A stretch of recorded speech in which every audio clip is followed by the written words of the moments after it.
तपाईलाई लागिरहेको जिन्दगीले तपाईलाई मात्र किन दुःख दिइरहेको छ? किन तपाईको भागमा मात्र समस्याहरू चोटहरू परिरहेका छन्? किन हरेक दिन तपाई नै टुट्नुहुन्छ? याद राख्नुस्, मूर्तिकारले ढुङ्गालाई घृणा गरेर टिपेको होइन, उसले त ढुङ्गाभित्र लुकेको एउटा सुन्दर मूर्ति देखिरहेको छ। आज तपाईले भोगिरहेको चोट जिन्दगीले तपाईलाई आकार दिनको लागि प्रहार गरेका छिनोको चोट हो। एउटा मन्दिरमा दुई ढुङ्गा थिए। एउटा ढुङ्गा मन्दिरको सिडीमा थियो जहाँ मानिसहरू कुल्चिएर हिँड्थे, अर्को ढुङ्गा मन्दिरको गर्भगृहमा थियो जसलाई मानिसहरूले पूजा गर्थे। एक रात सिडीको ढुङ्गाले मूर्तिलाई सोध्यो, हामी दुवै एउटै पहाडबाट आएका हौं, एउटै माटोमा हुर्किएका हौं, तर मानिसहरूले मलाई कुल्चिन्छन्, कुल्चिएर हिँड्छन् र तिमीलाई किन पूजा गर्छन्? मूर्तिले मुस्कुराउँदै हाँसेर जवाफ दियो, भाइ, जब मूर्तिकारले पहिलो चोट तिमीमाथि हानेको थियो तिमीले सहन सकेनौ र फुट्यौ, त्यसैले तिमी आज सिडी बनेका छौ। तर जब उसले मलाई हजारौं चोट हान्यो म फुटिन। मैले त्यो पीडा सहे, मैले आकार लिनको लागि आफ्नो शरीर काट्न दिए। आज तिमीले जोगाउन खोजेको आरामले तिमीलाई सिडी बनायो र मैले सहेको पीडाले मलाई भगवान बनायो। जसले चोट सहँदैन ऊ सिडी बन्छ, जसले चोटलाई अवसर मान्छ ऊ मूर्ति बन्छ। अहिले तपाईको जीवनमा आइरहेको आर्थिक संकट, परिवारको दबाव, साथीभाइको अपमान वा असफलता, यी सबै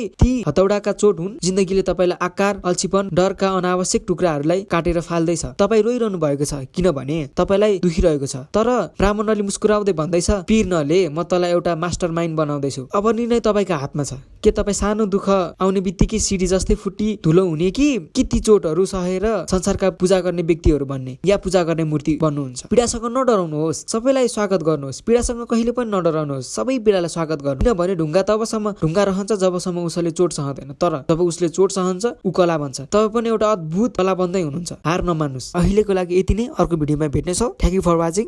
भिडियो मन परेमा लाइक, कमेन्ट, शेयर, सब्स्क्राइब गरिदिनु होला। धन्यवाद।